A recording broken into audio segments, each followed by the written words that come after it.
Hello, knowledge seekers. Welcome to Remedial Tutorial Academy. In this video, we're going to look at upper and lower bounds. Imagine we had a rectangle that was 20 centimeters by 8 centimeters. You could find its area by multiplying 20 by 8, which gives you 160 centimeters squared. But what if I now told you that 20 centimeters wasn't actually necessarily 20 exactly? I'd rounded it to the nearest 10.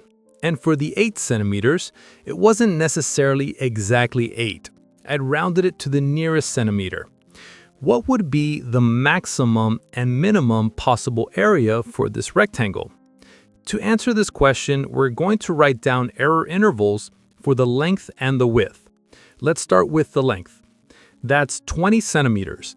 So if we draw a number line and put 20 in the middle, this has been rounded to the nearest 10 centimeters. So if we go 10 centimeters below, that's 10. 10 centimeters above, that's 30. The upper and lower bounds for the error interval will just be halfway in between these. So the lower bound is at 15 and the upper bound is at 25. So we could write down an error interval for the length, which must be in between 15 and 25.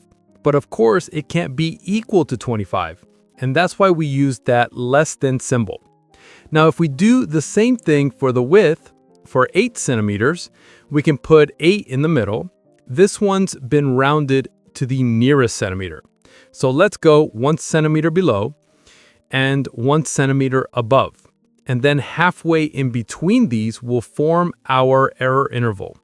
So halfway in between 7 and 8 is 7.5, and between 8 and 9 is 8.5. So we can write down an error interval for the width that's in between 7.5 and 8.5. Now we're going to take these two error intervals and use them to work out the maximum and minimum possible areas for this rectangle. So let's start with the minimum area. The minimum area must be the minimum length multiplied by the minimum width. And if you multiply these two together, you get 112.5 centimeters squared. So this is the lowest possible area for that rectangle. To do the maximum possible area, you take the maximum length, so 25, and multiply this by the maximum width, 8.5. And that gives you 212.5 centimeters squared. Now that we know the minimum and maximum possible areas, we could write these two in an error interval for the area itself. So the area must be in between 112.5 and 212.5. We call this lower one the lower bound and this upper one here the upper bound. What's really important when you approach a question like this is that you work out the error intervals for the length and the width first, and then multiply them. Some people may multiply 20 by 8 and get 160, and then try and round. Let's have a look at a second one. So two teams are going to play a football match. There are 26,000 home supporters, but this is to two significant figures. And there are 3,500 away supporters, that's also to two significant figures. And the question we've been asked is, work out the upper bound and the lower bound for the total number of supporters. So to find the total number of supporters, we would usually just add these two numbers together. But before we add them, we're going to work out their own error intervals. So let's start with the home supporters. There are 26,000 to two significant figures. So let's work out an error interval for this. So 26,000 goes in the middle. The number that's below this to two significant figures is 25,000, and above is 27,000. So halfway in between these, we have 25,500 and 26,500. So this forms the error interval for the home supporters. It's in between those two numbers. Now let's do the same for the away supporters. So this one's 3,500 and it's also to two significant figures. So below that would be 3,400 and above 3,600. Halfway in between these, we get 3,450 and 3,550. So this forms the error interval for the away supporters.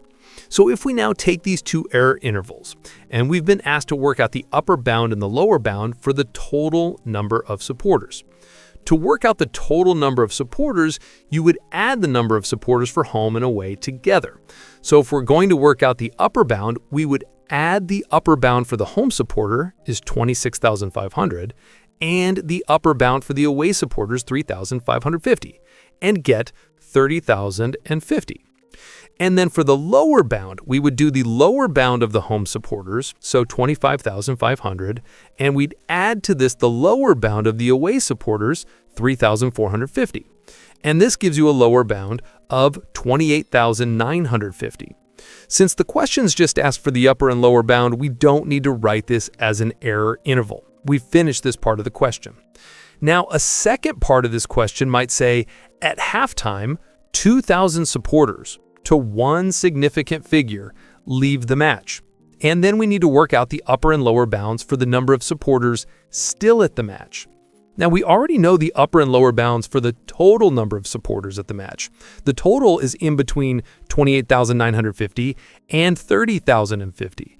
But what about the 2,000 supporters to one significant figure that are going to leave the match?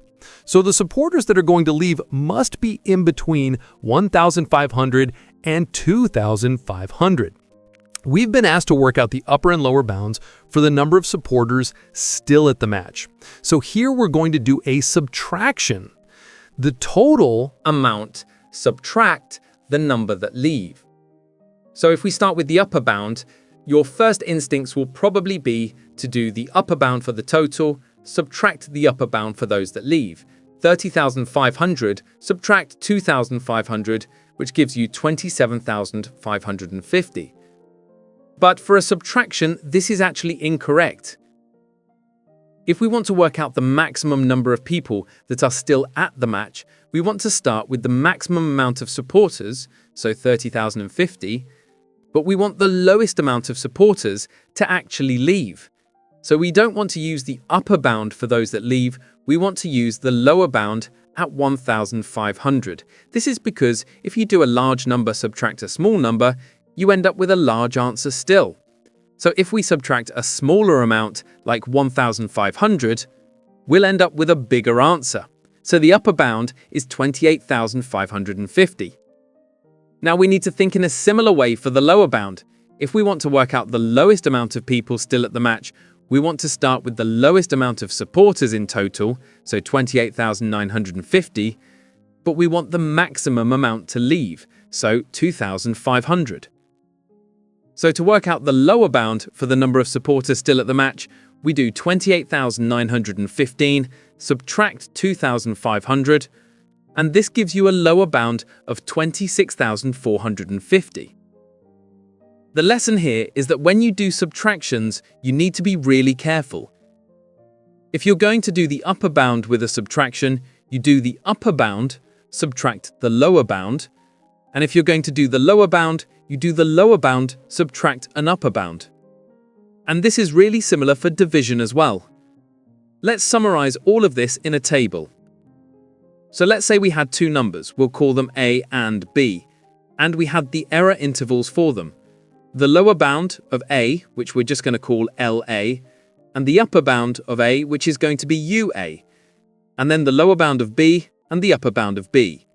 Let's have a look at what would happen to the bounds if we added, subtracted, multiplied, and divided these. So if we start with A plus B and we want to find the upper bound and the lower bound. This is a bit like when we worked out the total number of supporters. We did the upper bound of A, which was the home supporters, and we added to this the upper bound of B, which was the away supporters. And to do the lower bounds, you just add the lower bounds, so the lower bound of A plus the lower bound of B. Next, what about if you did A multiplied by B? Now this is a bit like we did the area of the rectangle. To find the upper bound, we did the upper bound of the length and we multiplied this by the upper bound of the width. And for the lower bound, it was just the lower bound multiplied by the lower bound. So whenever you're adding or multiplying things, to find the upper and lower bounds is fairly straightforward. It's when you're subtracting or dividing that you have to be a bit more careful. To subtract and divide, you have to be careful. So if we were going to do A subtract B and we wanted to find the upper bound, we would do the upper bound of A, so start with the biggest number, and subtract from that the lower bound of B, so take away as smaller a number as possible. If we were going to do the lower bound though, then we need to start with the smallest number possible, so the lower bound of A, and then we would subtract from this as much as possible, so we'd subtract the upper bound of B. As mentioned earlier, it's very similar for division. So if we were going to do A divide by B, to make this as big as possible and find the upper bound, you want to start with the biggest possible number, so the upper bound of A. But to keep the answer as big as possible, you divide it by a small number. The smallest possible number would be the lower bound of B. And then to make a division as small as possible, you start with the smallest number, so the lower bound of A, and then you divide this by the biggest possible number, so the upper bound of B. Thanks for watching. Don't forget to subscribe and share for your friends and classmates.